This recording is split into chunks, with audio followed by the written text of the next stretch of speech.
नागपुरात आलोय। नागपुरातील बेसा पिंपळा नगरपंचायतीच्या सार्वत्रिक निवडणुकीत प्रभाग क्रमांक 3 मध्ये मुलींची नामांकन प्रक्रिया सुरळीत पार पडते।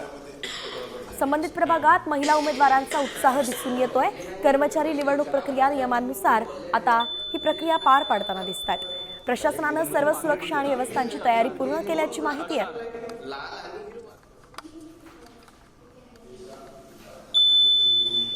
सध्या नागपुरातील बेसा पिंपळा या भागातील प्रभाग क्रमांक 3च्या मतदान केंद्रावर आहे। आपण पाहू शकतो दृश्यांमध्ये जे आहे आतमधल्या भागामध्ये जे आहे खरं तर मतदान प्रक्रियेसाठी लागणारी जी मॉक पोलिंगची प्रक्रिया जी सर्वात पहिले राबवली जाते ती सुरू झालेली आहे आणि सगळे जे निवडणूक विभागाचे संबंधित अधिकारी कर्मचारी आहेत ते मॉक पोलिंग जे आहे ते राजकीय पक्षाचे जे प्रतिनिधी असतात त्यांच्या सोबत राहून ते करून घेत असतात आणि ईव्हीएम जे आहे ती चेक करून घेतात आणि त्यानंतर मतदान प्रक्रियेला थोड्याच वेळात सुरुवात होणार आहे। नागपूर जिल्ह्याभर आज खरं तर अनेक ठिकाणी जे आहे मतदान प्रक्रियेला 7:30 वाजताच्या सुमारास सुरुवात होणार आहे आणि या सगळ्यासाठी संपूर्ण प्रशासकीय यंत्रणा जी आहे ती सज्ज झालेली आहे। अनेक ठिकाणी जे आहे मॉक पोलिंगची प्रक्रिया सुरू झालेली आहे आणि थोड्याच वेळात मतदान जे आहे ते सुरू होणार आहे। नागपूर जिल्ह्यामध्ये 15 नगरपरिषद असून आणि 12 नगरपंचायतीमध्ये जे आहे ते आज मतदान प्रक्रिया पार पडणार आहे आणि त्यामध्ये शेकडो लोकांची खरं तर जे आहे मतदार जे आहे जे आपला मतदानाचा हक्क बजावणार आहे आणि नगरसेवक कोण असावा नगराध्यक्ष कोण असावा